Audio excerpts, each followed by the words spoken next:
Boa noite, amigos. Peço permissão para tirar o paletó, como geralmente faço. Eu queria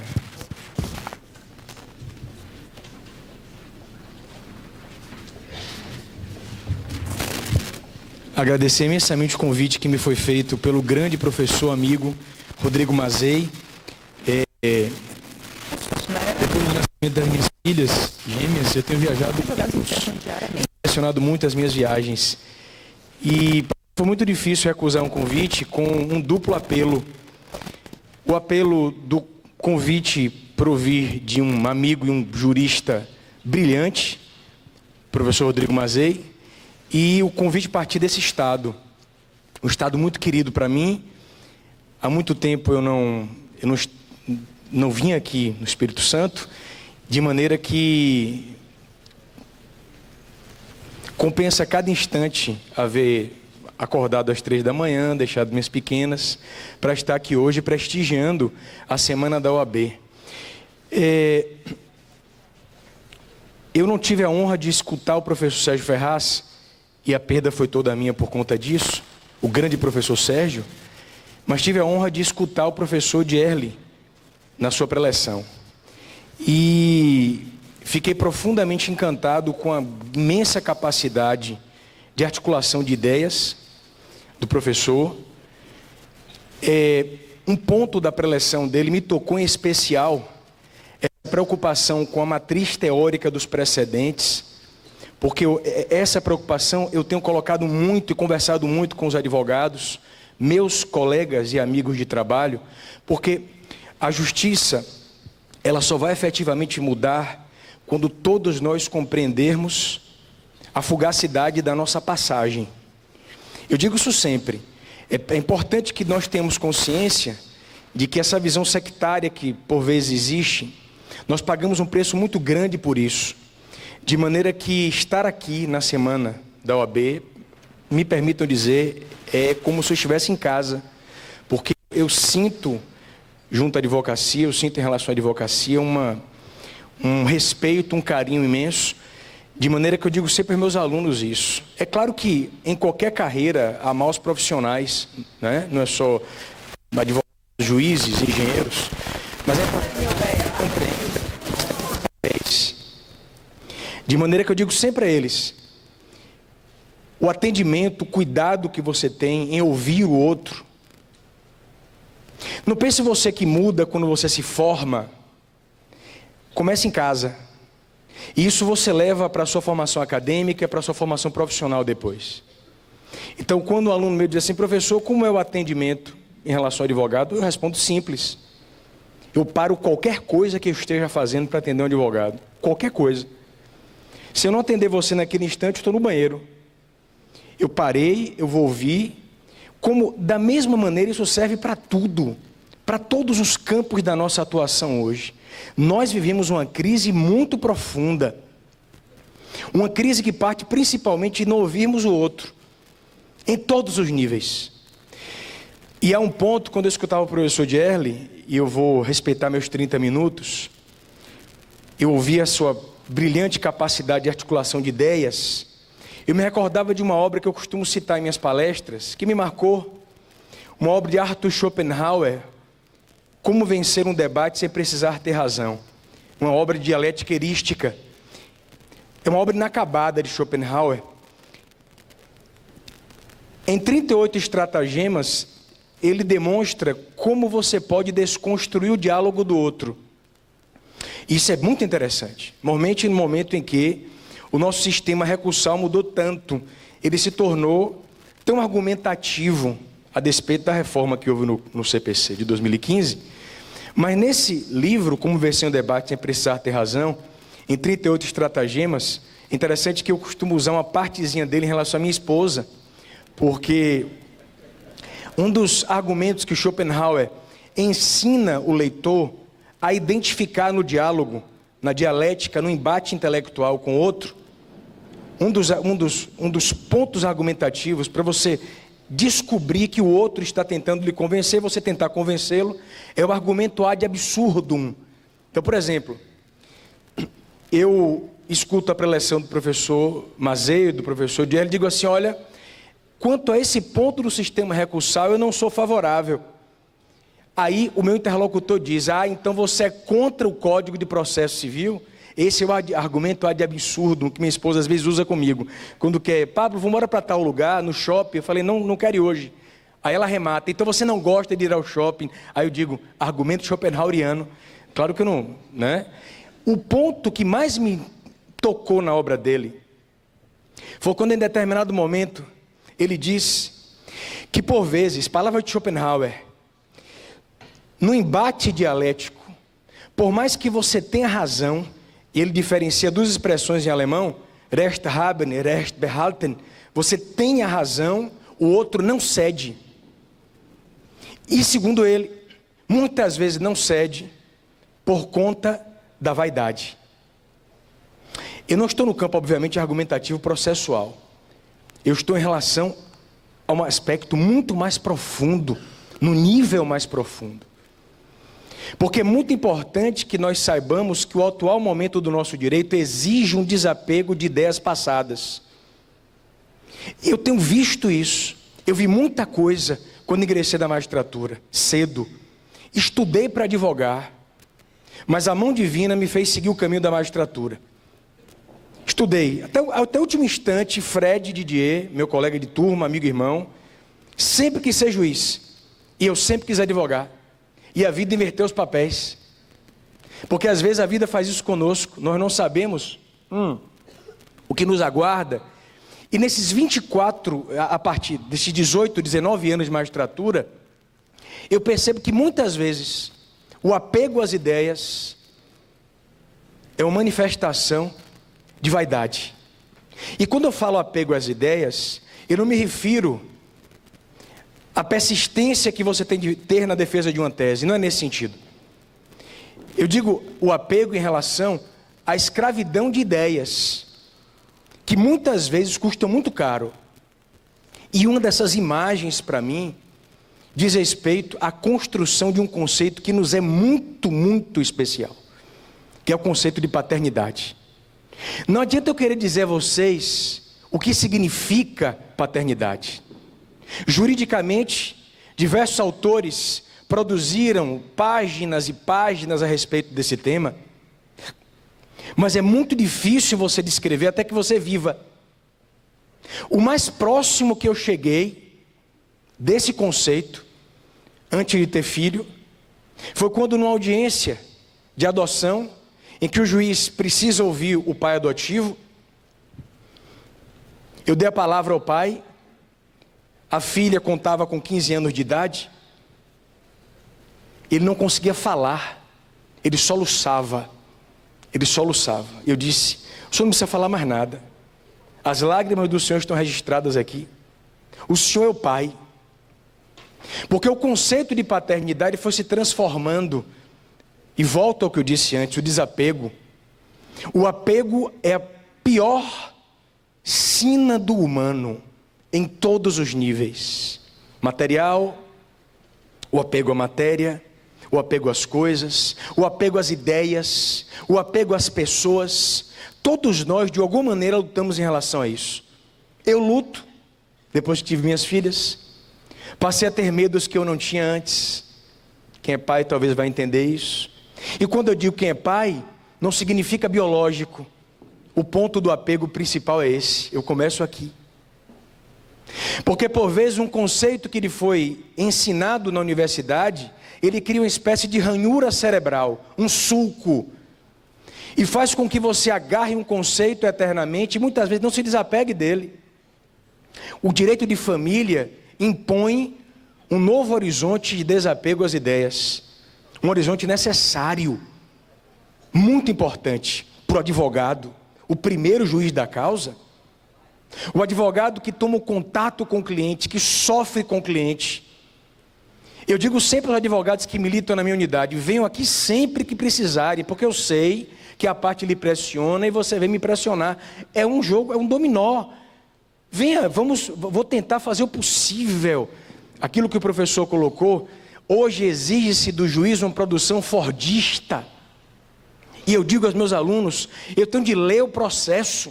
São vidas que estão ali. O sistema de precedente me recordou do critério bifásico de quantificação do dano moral, que eu expus no evento, lá no meu estado. Muitos resistiram, inclusive advogados, que vieram a mim. Professor, critério bifásico, eu puxei a orelha, vocês são meus alunos, vocês precisam entender que fundamentar é o novo horizonte da jurisprudência brasileira. Mas eu não posso abrir esse, deixa eu voltar para cá. Eles depois concordaram. O desapego às ideias, em todos os níveis, em todos os níveis. Eu vou ilustrar com imagem, com minha esposa. Estou afetivo hoje, acho que é saudade de casa. Eu estava concentradamente escrevendo um texto, minha esposa entrou no gabinete, mas ele fez assim: está escrevendo sobre o quê? Eu falei: estou vendo uma decisão pioneira do Superior Tribunal de Justiça sobre direito da concubina, da amante. Ela, que é advogada, fechou a cara na hora e disse: lá vem. Eu falei: você me permite falar? Não falei assim, eu falei mais doce, claro. Aí ela disse assim: claro, diga. Pois pela primeira vez, o Superior Tribunal de Justiça, esse seria um precedente. Esse seria um case, um leading case. O STJ reconheceu, numa situação, segundo o ministro, peculiaríssima, direito de alimentos em favor de uma amante de um homem casado.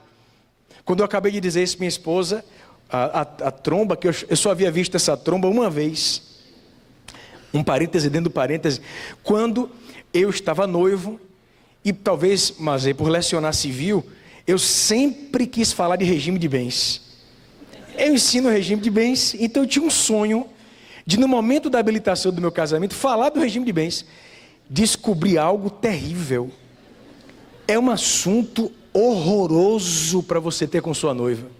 Sabe aquela cena que eu não vou esquecer? Eu estava no apartamento colocando um livro na estante, ela passou na porta, eu com a habilitação de um lado, colocando o livro na estante, fiz assim, chamei por um apelido, né, porque todos têm um apelidinho. Aí falei: olha, estou com habilitação aqui, aí ela, que bom, vamos fazer um pacto, lavrar um pacto, escolher o regime. O semblante dela, Mazei, só quem é dos anos 80 recorda, Diamante, da Caverna do Dragão, ninguém lembra mais disso. Aí ela soltou a frase: faça o que você quiser. Eu falei: tá bom. O direito muda essa percepção. Eu disse a ela, em relação a esse julgado, direito aos alimentos em favor de um amante, ela me perguntou. Aí eu disse a ela, ainda que em outras palavras: desapegue-se, deixa eu lhe explicar, deixa eu ler ementa para você. Caso peculiaríssimo, concubinato de longa duração, 40 anos de convivência, amante septuagenária, dona de casa, abandonada 40 anos depois por a quem ela dedicou. Aí minha esposa olhou e falou assim: nesse caso eu daria alguma pensão. Eu falei: pois é. É a demonstração, estimado amigo Mazei, de como o direito, de como o mosaico do direito é muito mais profundo, multifário do que a frieza das letras e do vernáculo acadêmico. A paternidade no Brasil demonstra isso. Passou por 3 fases, que eu vou sintetizar por conta de meu tempo. 3 fases. Fase número 1, fase da paternidade legal ou jurídica. Eu posso utilizar como marco teórico para essa primeira fase de preponderância o início do século XX. Eu diria que a fase da paternidade legal ou jurídica ganhou força, principalmente no começo do século XX, perdendo força ao longo do século XX.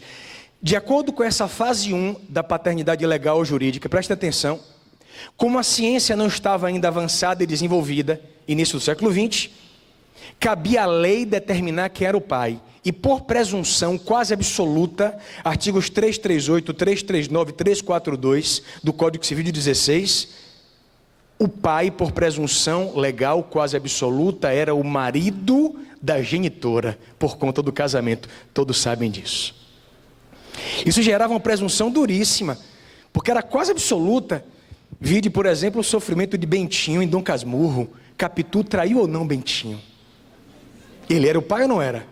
Só para vocês terem uma ideia, existe inclusive na biblioteca da Faculdade de Direito da Universidade Federal da Bahia um opúsculo escrito pelo grande processualista penal penalista Aloysio de Carvalho Filho, conferência proferida por ele em 1958 na Academia de Letras da Bahia, o processo penal de Capitu. Esse livro analisa, de acordo com a doutrina processual penal da época, mas aí você chora lendo, se Capitu traiu ou não Bentinho. Vivia-se então a fase de que a lei dizia quem é o pai, até que, precisamente em 1984, um cidadão na Inglaterra, chamado Alec Jeffreys, descobre a técnica do exame de DNA, que revolucionaria o mundo. O exame de DNA ingressa em nosso país, vocês vão lembrar, lá pelos anos 90, e era caríssimo o exame de DNA. Você tinha que encaminhar as amostras para os Estados Unidos, né? Depois São Paulo, Minas Gerais começaram a fazer o exame. Caríssimos os exames. E a partir desse momento, abre-se a segunda fase da paternidade do Brasil. A paternidade biológica ou científica. Não seria mais a lei a dizer quem é o pai, e sim a ciência. Porque o exame de DNA trouxe as respostas que buscávamos. O que está no laudo de DNA indica quem é o pai da criança, o que levou alguns autores do quilate do grande Rolf Madaleno a ponderarem: cuidado, juízes, cuidado, senhores juízes, para não se tornarem meros homologadores do laudo de DNA. Não estou com isso dizendo que a paternidade biológica não é importante, mas ser pai é muito mais do que gerar biologicamente. Sabe quando eu descobri isso? Quando eu me tornei pai biológico. Sabe por quê? Porque se minha esposa, doutores, falo de coração a vocês isso, chegasse para mim, Mazei, eu voltei de Vitória, amanhã volto de Vitória, eu chego em Salvador, ela: sente aqui por favor. Aí eu sento, ela fala assim: Pablo, tem uma revelação para lhe fazer.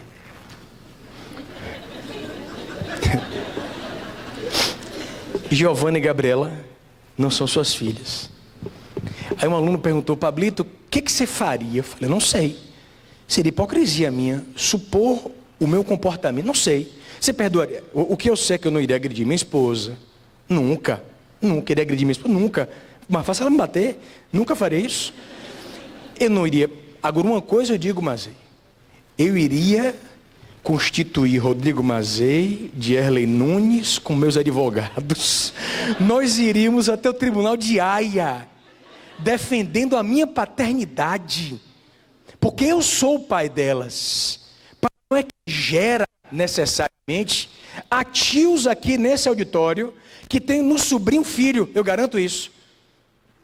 Porque em determinado momento, então, o direito brasileiro avança para perceber algo mais, que a paternidade biológica é muito importante, ninguém nega, mas a verdade do afeto pode superar a verdade do sangue. Vivemos então uma terceira fase no Brasil da paternidade socioafetiva, que reconheceria a validade jurídica e a oficialidade da paternidade de criação. E eu aqui nesse ponto faço uma homenagem muito sincera ao professor João Batista Vilela, que precisamente no dia 9 de maio de 1979, no auditório da Faculdade de Direito da Universidade Federal de Minas Gerais, proferiu uma conferência histórica do direito brasileiro. É um preito de gratidão nossa, de todos nós, aqueles que sedimentaram o caminho para que o direito de família pudesse evoluir. Ele proferiu uma conferência histórica, a desbiologização da paternidade, Mazei. Ele já profetizava em 1979, até que a jurisprudência brasileira, nos dias de hoje, foi percebendo isso. Que há situações em que o vínculo socioafetivo pode superar o biológico. Várias decisões foram proferidas nesse sentido. Eu nunca vou esquecer de uma mensagem que eu recebi de uma aluna minha, porque os alunos ensinam muito. Ela encaminhou uma mensagem e disse: Pablito, após escutar uma aula sua sobre a evolução do direito de família, tomei coragem, uma decisão muito importante em minha vida. Eu tenho 32 anos. Meu pai biológico apenas me gerou. Apenas me gerou. Me registrou e me abandonou. Eu nunca tive contato com ele. Ele não morreu, não. Ele tem a vida dele. Simplesmente não quis saber de mim.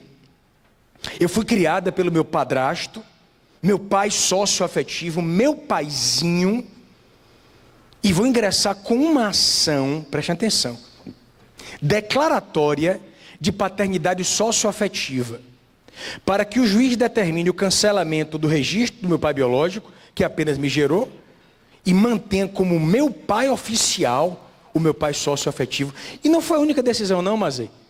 O professor Luiz Edson Fachin narra outras. Ele narrou numa conferência. Essa me chocou, esse depoimento de Fachin. Então, foi no Rio de Janeiro, há alguns anos. Um pai foi a um cartório, não sei se acontece isso no Espírito Santo, registrou um filho como se fosse dele. Adoção à brasileira. Não pode. Isso é crime de parto suposto. Ele registrou o filho como se fosse dele, criou esse filho como filho, preste atenção nesse ponto, e teve 4 filhos biológicos. Ao longo de toda uma vida, foi criando 5 filhos, como filhos iguais, os de sangue e o socioafetivo. Esse pai morreu. Os filhos biológicos se uniram no inventário para impugnar o registro feito pelo pai, alegando que um dos irmãos era socioafetivo e foi fruto de uma falsidade, para ficarem com a parte maior da herança, da legítima. É por essas e outras, Mazei, professora Fernanda, minha querida amiga, que eu sou contra a legítima. Na minha humilde opinião, a legítima deveria ser preservada enquanto houvesse herdeiros incapazes, porque o que eu vejo na prática é o ódio nos inventários, de filho querendo a morte do pai quando não mata. O que eu quero legar para minhas filhas é amor e educação. O patrimônio vai junto como consequência, mas não como obrigação, pois o Tribunal do Paraná negou o pedido, alegando que esse filho, registrado em cartório, foi oficialmente reconhecido como filho, porque houve a construção do vínculo ao longo de toda uma vida, até que, meu Deus, como muda a vida da gente, doutores, como muda a percepção de mundo, como muda. É por isso que eu detesto quando as pessoas fazem assim: passou no concurso? Tem de passar. Aí você passa no concurso. Casou? Tem de casar. Teve filho? Tem de ter. Eu me afastei de um amigo meu por causa disso. Eu não aguentava mais esse amigo meu. Veja bem, eu não sou um coelho, e ter filho não é eu chegar e comprar. As pessoas acham, né? Que ter filho é assim. Às vezes é, quando você não espera, acontece. Às vezes não é assim, a vida não é isso. Você não tem de dar satisfação a ninguém em relação a isso, meu Deus. Mas como muda a vida da gente, a percepção de mundo, como o direito demonstra a lição do desapego, se você quiser que a sociedade evolua e se eleve. Sabe por que eu digo isso, para finalizar essa evolução histórica? Porque em São Paulo, eu vou fechar o recorte de São Paulo, não foi o precedente, mas foi o caso que chegou ao primeiro tribunal brasileiro. Um Mazei ingressou no judiciário paulista, pedindo algo muito inusitado. Muito inusitado. Ele ingressou no judiciário, pedindo o seguinte ao juiz: doutor juiz, eu queria que por gentileza o senhor me desse o direito de fazer constar em cartório de registro que eu tenho simultaneamente 2 mães e um pai. O juiz deve ter olhado para ele: meu filho, não estou entendendo. Pega a identidade de vocês aí, filiação, pai e mãe. Pode até não ter reconhecido, mas é pai e mãe. Não, não. Ele ingressou pedindo que no RG, no CPF, no título de eleitor, com 2 mães e um pai. Qual é a história dele? A mãe biológica morre dando à luz. Nós homens, fortes, você não tem ideia da força de uma mulher. Eu vi no parto de minha esposa. Eu vi a tranquilidade dela. A escancarada, dava para ver tudo dentro. O anestesiologista disse, Pablo, tem uma cadeira. Ela tranquila, eu soube, inclusive, minhas amigas que foram mães, que quando termina o parto, parece que as pernas não voltam logo a mexer, não, porque toma uma anestesia por aqui nas costas, tranquila, firme, e eu apavorado completamente. A mãe dele, ele morre no parto, a mãe biológica desse rapaz de São Paulo. Curso de Tu, ele é criado ao longo da vida pela mãe socioafetiva. Uma pessoa que perde a mãe ou o pai, por acaso, vai se referir ao pai e à mãe como personagens do passado ou pessoas presentes em nossa vida? Presentes. Então ele disse ao juiz de São Paulo, eu tenho 2 mães, excelência. A que morreu no parto por um ato de amor e a que me criou ao longo de uma vida. E o TJ de São Paulo, numa decisão pioneira, admitiu a tese da multiparentalidade para que no registro fizesse constar simultaneamente os nomes de 2 pais e ou 2 mães. Como eu não tenho tempo, mas não posso deixar de dizer, o Supremo Tribunal Federal, julgando o recurso extraordinário 898060, em que foi reconhecido como repercussão, assentou um entendimento muito singular em relação a essa tese da multiparentalidade. Inclusive o professor Fachin não teve o voto prevalecente, assim como âncora foi o voto do ministro Luiz Fux, que citando um precedente do Tribunal da Louisiana, do fixou a seguinte tese, é tese do Supremo já. A pluriparentalidade possível é. Só que o Supremo pensou um pouco diferente. A doutrina civilista brasileira, inclusive me coloca, defendia o seguinte, se mostrar que o afeto venceu a biologia, porque o amor que criou o corpo afetivo, o registro do biológico para ser efetivo. Tá claro isso, né? Pronto. O Supremo pensou assim, ó, presta atenção, a depender do interesse e da vontade do filho e não necessariamente da prevalência do afeto, e o filho pode decidir para ser o pai afetivo e cancelar o biológico ou manter o registro de ambos, afetivo e biológico, mesmo que não haja amor em relação ao biológico, ainda que seja com interesse econômico.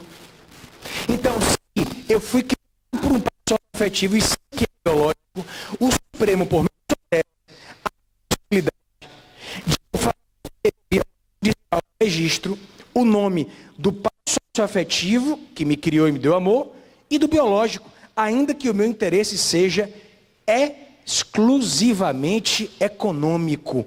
Porque, segundo os ministros, adotou-se o princípio da responsabilidade da paternidade. É a decisão do filho.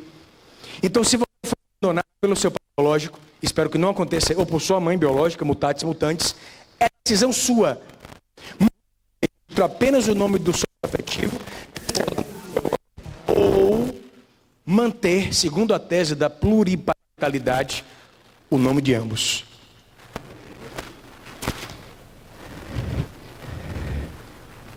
Minha pequenininha estava no... Posso fechar com ela? No colo de minha esposa, acariciando o rosto de minha esposa.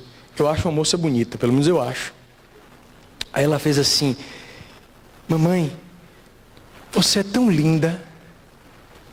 E continuou acariciando o rosto de minha esposa. É tão lindo, Fernando, o amor pela mãe. Eu não sei explicar o que é, tem uma coisa diferente.